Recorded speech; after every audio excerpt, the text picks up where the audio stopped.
सूरत के उमरा पुलिस थाना इलाके की घटना। गुर्दर रोड के पास सुभाष नगर की घटना। 1.5 साल की एक लड़की के ऊपर लोहे का एंगल गिरने से इलाज के दौरान मौत हो गई। ये घटना तब हुई जब बंगले का काम चल रहा था।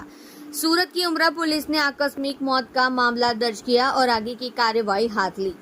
आप देख रहे हैं माटी की आवाज न्यूज चैनल को आनंद सिंह ठाकुर के साथ। पंकजभाई હવે એ આયા સુભાષનગર માં આપણે હું છેલ્લા 2 મહિના તો કામ કરું છે મેં એ સામાન શેઠ ને સોકી ના પાડલી લોકલ નો સામાન છે હું નહીં ભરું તો એ લોકોને કીધું તારે ભરવો પડે એટલે મારી નાની છોકરી હતી હું ત્યાં ભરાવા લીધો આ આવ્યો પરવીનભાઈ હું સોકી ના પાડલી કે મારે સામાન નથી ભરવો હોય તો છતાં હું સામાન ભરાયો મને અને આજે મારી છોકરી મરી ગઈ। એ લોકલની પ્લેટ આવે ને એ રમતેલી લોકલની પ્લેટ એના માથે પડી ગઈ।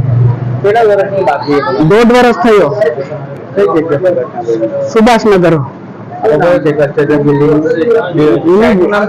સાહેબનું નામ એ સુભાષનગર જ ગણાય। કોન્ટ્રાક્ટર કલ્પેશ સાહેબ। માલિક કોણ છે? માલિક ખબર નથી। ઘટના બની ત્યારે ખાનગી હોસ્પિટલ ગઈ ગયા શું ઘટના બની ના ડાયરેક્ટ અહીંયા જ લાવ્યા। અહીંયા ત્યારે ડોક્ટરે શું કીધું?